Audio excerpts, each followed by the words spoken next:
Qu'ils soient en dehors ou à l'intérieur du continent, les membres des diasporas des pays du Sahel ont dû faire face à des flots d'informations contradictoires et à des complications administratives.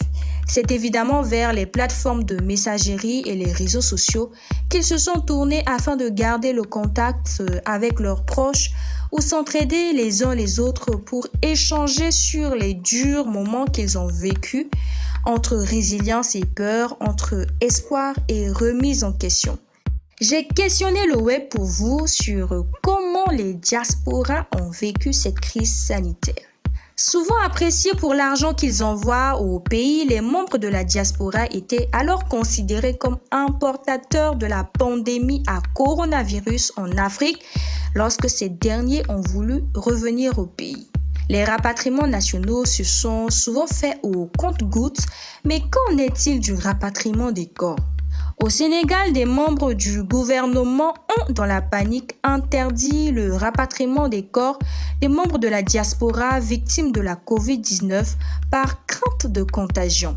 Des arguments qui ne tenaient pas la route pour le docteur El Hadji Alioune Badara Diouf, qui vit en France et qui a lancé un collectif et un appel pour lever cette interdiction.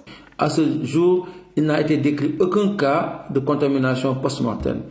L'OMS n'a jamais émis un document dans ce sens-là.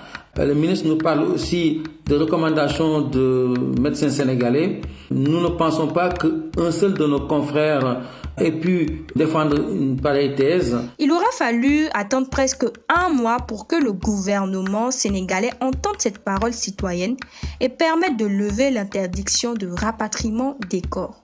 Depuis la France encore est née l'association Covid-19 Africa Tech, une initiative des étudiants de Sciences Po Alumni Afrique pour lutter contre les effets socio-économiques du coronavirus en Afrique et y trouver des solutions innovantes. Nous devons travailler sur un plan culturel pour faire comprendre aux personnes que certes c'est une pandémie, oui, mais chacun de nous peut apporter sa contribution pour que cette épidémie ait une solution.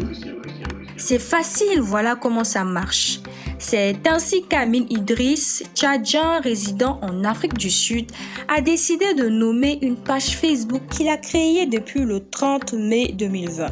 Il y propose régulièrement des séances de vidéos live, des webinaires dédiés au partage d'expériences, comme dans cet épisode consacré aux entreprises. D'accord. Donc, comme Nabou le disait, il y a d'autres mesures, par exemple, sur lesquelles on peut discuter, par exemple la fiscalité, d'autres mesures aussi d'accompagnement de ces entrepreneurs-là, qui sont aussi nécessaires pour permettre à ces entrepreneurs de relancer ou de maintenir leurs activités. J'en profite pour faire un petit coucou à Abdel Salam que vous venez d'entendre.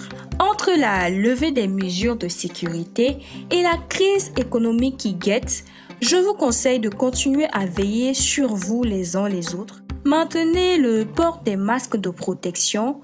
Au revoir et à très bientôt.